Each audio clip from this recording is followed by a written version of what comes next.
नमस्कार दोस्तों, मैं श्वेताब कुमार आप सभी का आपके अपने YouTube चैनल लॉकुल पर बहुत बहुत स्वागत करता हूं। दोस्तों, आज एक ऐसे टॉपिक को हम लोग कवर करेंगे जिसमें हम दो बातों को समझेंगे। देखिए, सेल डीड को लेकर यह जो सेल डीड है क्या के वाला, इस सेल डीड को लेकर समय समय पर सुप्रीम कोर्ट के जजमेंट्स आते हैं और ये जजमेंट्स बहुत ज़रूरी हैं, बहुत ज़रूरी है। यह ज़रूरी इसीलिए है, ये आवश्यक इसीलिए है क्योंकि इन जजमेंट्स के माध्यम से जो कानून है उनका इंटरप्रिटेशन समझ में आता है, कानून की व्याख्या समझ में आती है, लोगों को अपने अधिकार समझ में आते हैं। देखिए, एक बात मैं आपको यहाँ पर बता देता हूँ, सबसे ज़्यादा अगर कहीं फ्रॉड हो रहा है तो वह ज़मीन के मामले में हो रहा है, ज़मीन की खरीद बिक्री के मामले में हो रहा है। ठीक है, इसलिए आज का जो टॉपिक है मैंने यह कवर किया है सेल डीड केवाला के ऊपर। सुप्रीम कोर्ट के दो जजमेंट्स के माध्यम से हम समझेंगे कि वह कौन सा नया कानून आया है 2024 में जिसकी जानकारी हमें और आपको होनी चाहिए। दोस्तों, वीडियो लेक्चर शुरू करने से पहले एक बात आप सभी से कहना चाहूँगा कि चैनल पर अगर आप नए आए हैं तो चैनल को सब्सक्राइब जरूर करें, इससे आप ही का फ़ायदा होगा। फ़ायदा यह होगा कि अगर आप YouTube चैनल चूँकि आपका ही है लॉकुल, इसे आप सब्सक्राइब करते हैं और बेल आइकन प्रेस करते हैं तो कोई भी नया वीडियो लेक्चर मैं अपलोड करूंगा तो उसकी जानकारी आपको नोटिफिकेशन के माध्यम से मिल जाएगी। मेरा यह प्रयास अच्छा लगता है तो वीडियो को लाइक करें। कोई भी सवाल आपके मन में होता है वह सवाल कमेंट सेक्शन में मुझसे ज़रूर पूछें। वीडियो में दी गई जानकारी में अगर कोई समस्या आ रही है, ठीक है, या कोई सवाल इस वीडियो लेक्चर से आपका जुड़ा हुआ है तो उस सवाल को भी आप कमेंट सेक्शन में मुझसे पूछ सकते हैं। आपके सवाल मुझे हर दिन बेहतर करने के लिए प्रोत्साहित करते हैं, मोटिवेट करते हैं। तो दोस्तों, यह सेल डीड, मैंने आपको बताया कि सेल डीड को लेकर सुप्रीम कोर्ट के दो नए कानून, क्योंकि सुप्रीम कोर्ट जब कोई फैसला सुनाती है तो वह कानून के रूप में पूरे देश की अदालतों में मान्य होता है। तो सेल डीड को आज हम लोग कवर करेंगे। सेल डीड, देखिए, इस जो टॉपिक है सेल डीड, इसमें हम लोग पावर ऑफ अटॉर्नी को भी समझेंगे। होता क्या है कि कोई पर्सन है एक्स, ठीक है, एक्स पर्सन है कोई, वह कहीं बाहर में रहते हैं, ठीक है। वीडियो थोड़ा लंबा होगा लेकिन जब कोई इंपॉर्टेंट टॉपिक को कवर करना होता है तो थोड़ी समय सीमा बढ़ जाती है। तो एक्स कोई पर्सन है, ये है आपको प्रॉपर्टी के ओनर, ध्यान से देखिएगा, ये प्रॉपर्टी ओनर है, यानी यह जमीन के मालिक हैं। क्या है यह? जमीन के मालिक, ठीक है, ये जमीन के मालिक हो गए एक्स। इन्होंने क्या किया, जो वाई है उसे जीपीए, ठीक है, जीपीए जो है आपको यानी जनरल पावर ऑफ अटॉर्नी, ठीक है, पावर ऑफ अटॉर्नी के माध्यम से क्या कर दिया, इन्हें अपना वाई को अपना एजेंट नियुक्त कर दिया। ठीक है, एजेंट मतलब कि एक्स जो मालिक है इनके बिहाफ से वाई जो है जमीन को बेच सकते हैं, इन्हें ऑथोराइज कर दिया वाई को। ठीक है, यहां तक बात समझ में आ गई। एक्स हो गए ओनर, इन्हें प्रिंसिपल भी कहते हैं, प्रिंसिपल हो गए ये, ठीक है, और यह जो हो गए, यह क्या हो गए वाई, यह हो गए एजेंट, ठीक है, एजेंट हो गए, किसके एजेंट? मालिक के एजेंट, यानी इनके बिहाफ से यह जमीन की बिक्री कर सकते हैं, ठीक है, जमीन को बेच सकते हैं।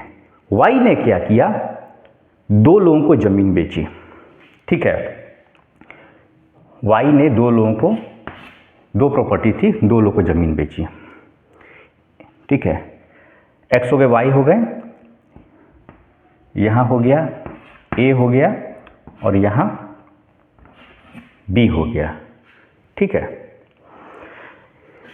वाई ने क्या किया, यह जो एक्स की जमीन थी वह पावर ऑफ अटॉर्नी के माध्यम से बी को बेच दिया। और बी बताऊं, बी कौन है? बी है वाइफ ऑफ वाई, यानी यह जो वाई है जिसके नाम से जीपीए बना है, ठीक है, पावर ऑफ अटॉर्नी बना है, उसकी पत्नी होती है बी, ठीक है। और यहाँ दो बेटे होते हैं इसके, ए और सी, ठीक है, ए और सी किसके, वाई के ही दो बेटे होते हैं, दो बेटे होते हैं ए और सी, और इनकी जो उम्र होती है 18 साल से बिलो 18 ईयर्स, 18 साल से उम्र कम होती है, ठीक है। और ये बेटे हैं, क्या हैं, बेटे हैं, son of Y, sons of Y, बेटे हैं, ठीक है। ये हो गए आपको ए और सी जो है, ए एंड सी, ये ए एंड सी जो है यह बेटे हैं वाई के, और ये बी जो है वाई की वाइफ है। तो वाई ने क्या चालाकी की, यहाँ पर जमीन बेच दी अपने बेटों के नाम से, एक जमीन बेच दी, ठीक है, और दूसरी जमीन बेची किसको, अपनी पत्नी को, ठीक है।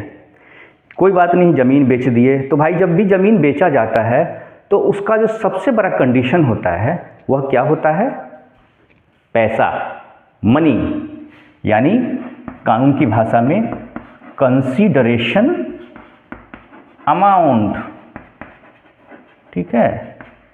यानी ज़मीन जो बिकी है उसकी राशि, उसका पैसा। तो एक्स ने जब पैसे की डिमांड की वाई से, तो वाई ने पैसा ही नहीं दिया उसे। वाई ने धोखे से अपनी वाइफ जो बी है उसको ज़मीन बेच दिया, और अपने बेटों को जो कि 18 साल से कम है, यानी माइनर हैं, यह दोनों क्या हैं, माइनर्स हैं, दोनों नाबालिग हैं। तो नाबालिग है तो वहीं पहले ये वाइड हो गया, यह खरीद बिक्री जो है अवैध हो गई, इलीगल हो गई, ठीक है। तो बेटों का तो कहानी खत्म, कोर्ट में ये यहाँ पे विकेट गिर गया इनका। जब ये मामला सुप्रीम कोर्ट में पहुँचता है तो जब मुकदमे की सुनवाई होती है तो दो बातें सामने आई। पहला आया कि वाई ने जो ज़मीन बेची थी उसका पैसा एक्स को नहीं दिया। तो किसी भी ज़मीन की खरीद बिक्री में, ठीक है, पैसे की बहुत इंपॉर्टेंस होती है, क्योंकि वह नेसेसरी कंडीशन है, मैंडेटरी है, गिफ्ट में नहीं है। अगर आप किसी को गिफ्ट देते हैं तो gift due to love and affection होता है, किसी को अगर आप गिफ्ट के माध्यम से ज़मीन बेचते हैं। लेकिन जब केवाला के माध्यम से ज़मीन बेचिएगा, सेल डीड के माध्यम से ज़मीन बेचिएगा, तो सेल का मतलब क्या हो गया, यानी कि वहाँ एक ट्रांजैक्शन है, ठीक है। एक हाथ से आपने ज़मीन का मालिकाना हक किसी को दिया, ट्रांसफ़र किया, और उसके एवज में आपने पैसा लिया, ट्रांजैक्शन हो गया, ठीक है। तो ट्रांजैक्शन किस बात का हो गया, ये कंसीडरेशन अमाउंट का, पैसे की बात हो गई, ठीक है।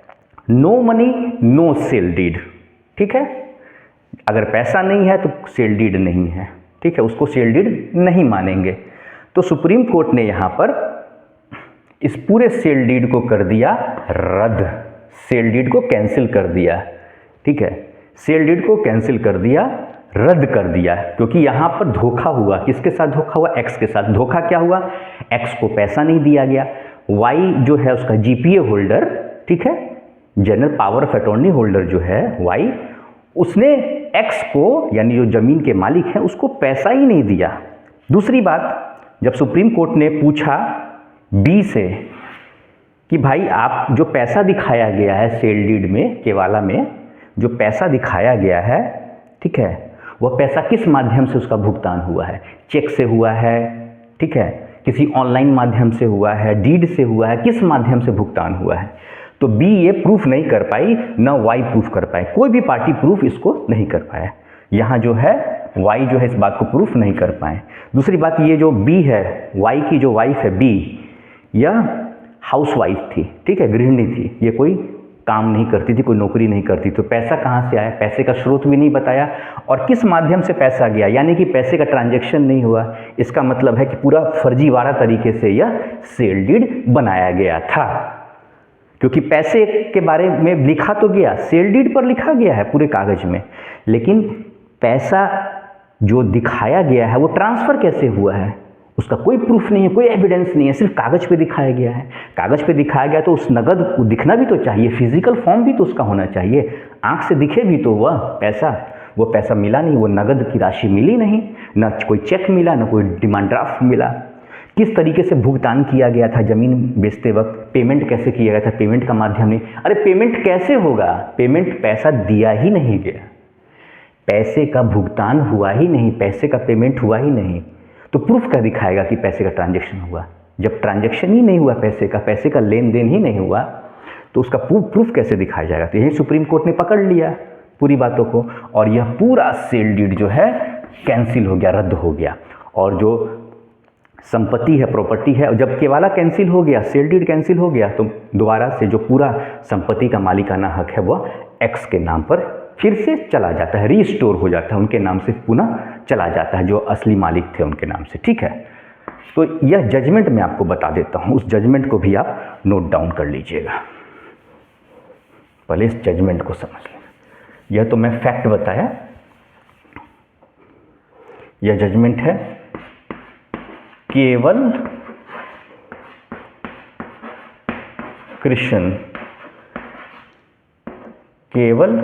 कृष्ण वर्सेस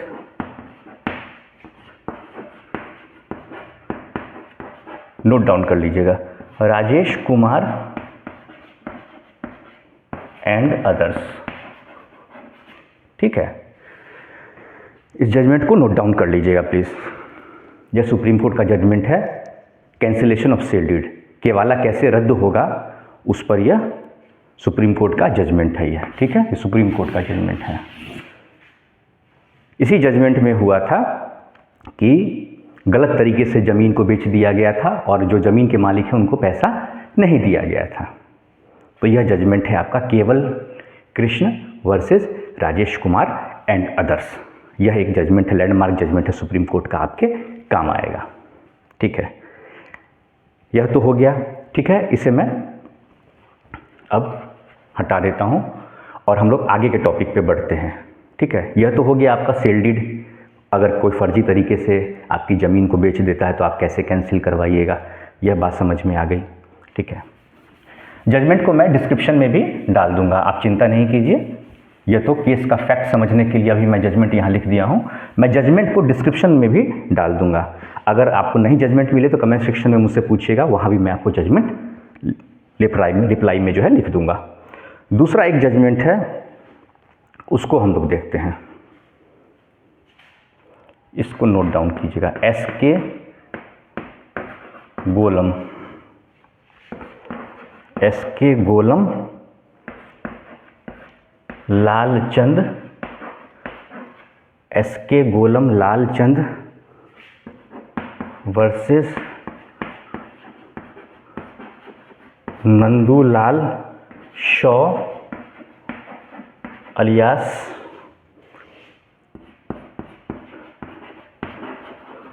नंदूलाल केसरी। ठीक है, यह भी सुप्रीम कोर्ट का जजमेंट है, लैंडमार्क जजमेंट। ठीक है, एस.के. Golam Lalchand versus Nandulal Shaw alias Nandulal Kesari. आप चिंता नहीं कीजिए, जजमेंट को मैं, इस जजमेंट को भी मैं डिस्क्रिप्शन बॉक्स में डाल दूंगा, निश्चिंत रहिए। इसमें क्या हुआ था कि जो जॉइंट फैमिली की जो प्रॉपर्टी होती है, ठीक है, जॉइंट फैमिली की जो प्रॉपर्टी होती है, जॉइंट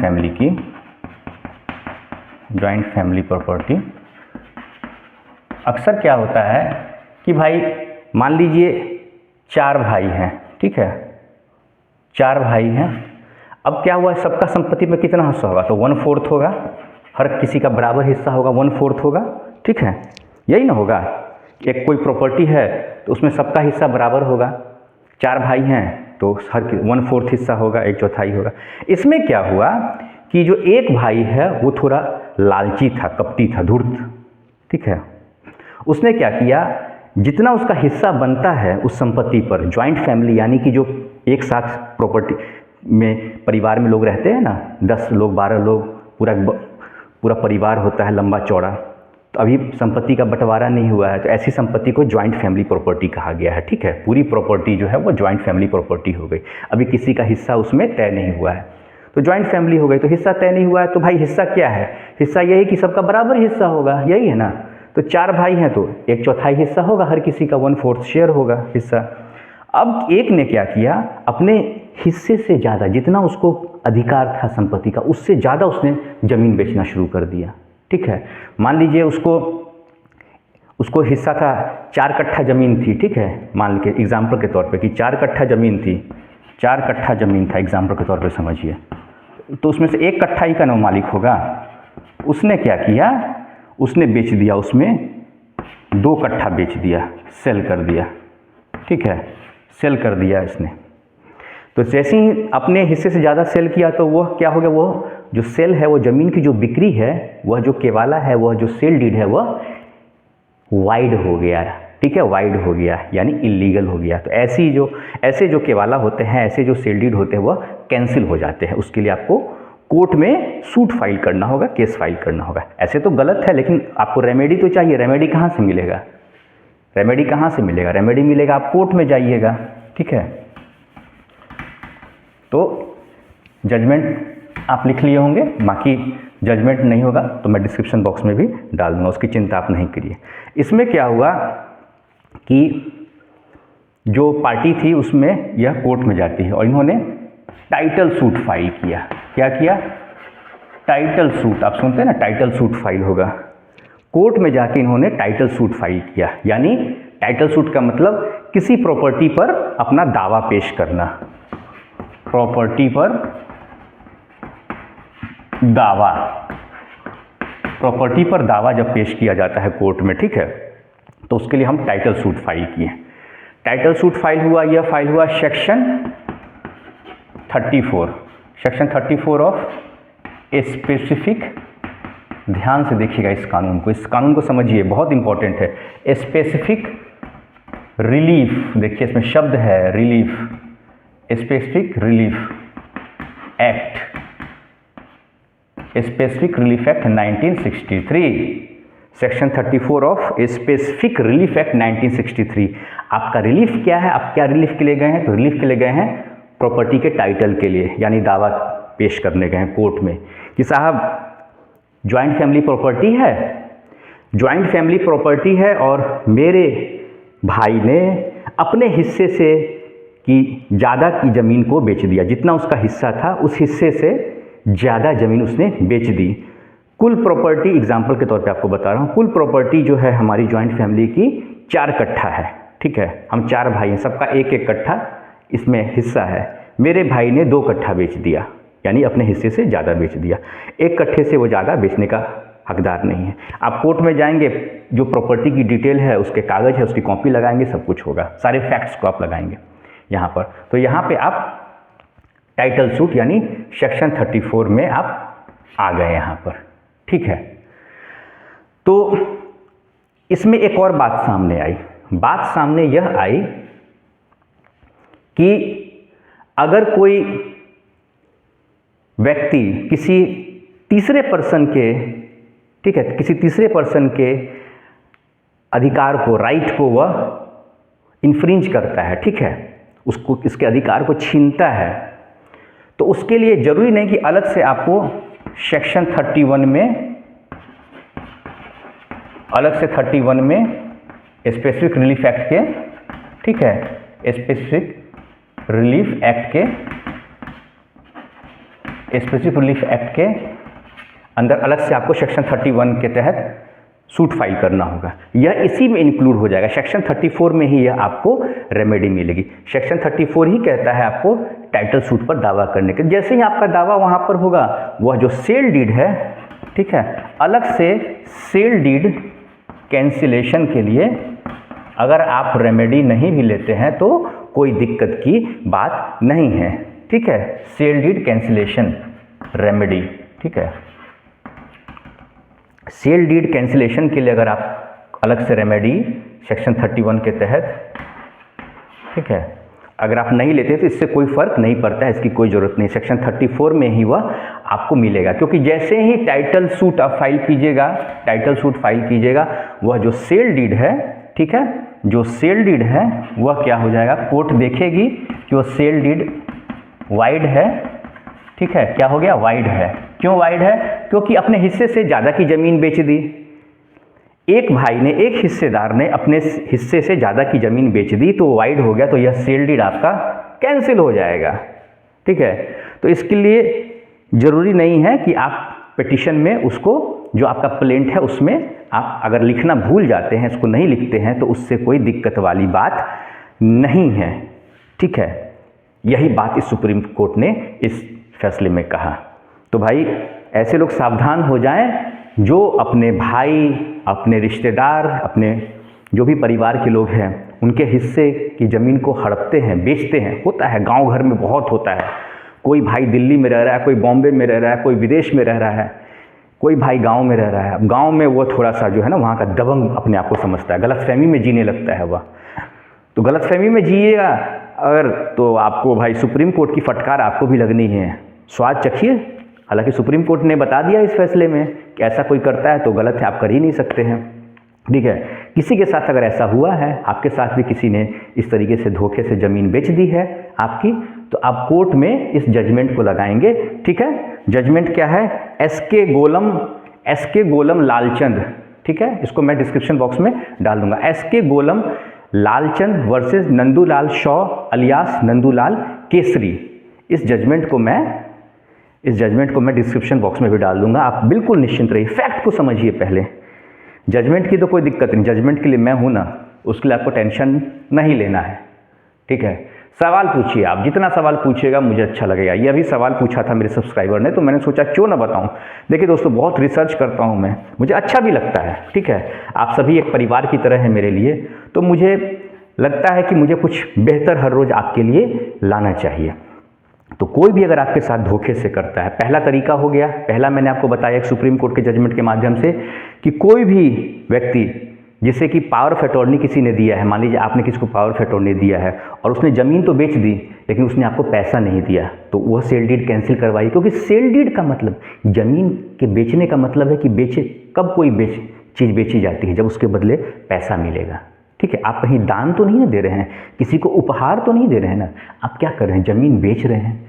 तो जब आपने किसी व्यक्ति को अधिकृत किया है, आपके बिहाफ से जो जीपीए के माध्यम से, पावर ऑफ अटॉर्नी के माध्यम से जब आप ज़मीन बेचने का उसको अधिकार दिए हैं, तो ज़मीन बेचता है तो पैसा तो आपको देगा ना।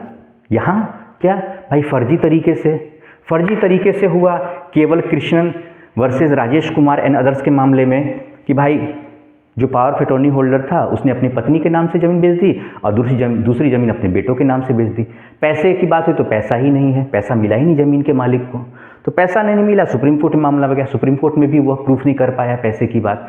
तो जहाँ पैसे का लेन देन नहीं है वहाँ सेल डीड वैसे ही वाइड हो जाता है, इलीगल हो जाता है। वह सेल डीड होगा ही नहीं, बिना पैसे का कैसा सेल डीड? सेल डीड का मतलब क्या हुआ? सेल डीड का मतलब क्या? विक्रय पत्र, खरीद बिक्री जो होती है, ठीक है, तो केवाला हुआ। तो वहाँ पर जब पैसा है ही नहीं, तो वो सेल कैसा हो गया, ठीक है, वो सेल डीड खत्म हो गया। और यहाँ पर दूसरा मामला एक था, उसमें यही हुआ कि भाई हैं आपस में, परिवार के लोग हैं, जॉइंट फैमिली की प्रॉपर्टी है, और एक भाई ने गलत तरीके से अपने हिस्से से ज़्यादा की ज़मीन को बेच दिया। तो यह तो भाई वाइड है, बिल्कुल इलीगल तरीका है। मामला सुप्रीम कोर्ट में जाता है और सुप्रीम कोर्ट ने फैसला सुनाते हुए उस सेल डीड को कैंसिल कर दिया कि भाई जितना तुम्हारा हिस्सा है उतना ही तुम बेच सकते हो, तुम दूसरे का हिस्सा नहीं बेच सकते हो, दूसरे की ज़मीन नहीं बेच सकते हो, ठीक है। तो दोस्तों, आज का यह वीडियो लेक्चर कैसा लगा मुझे ज़रूर बताएं।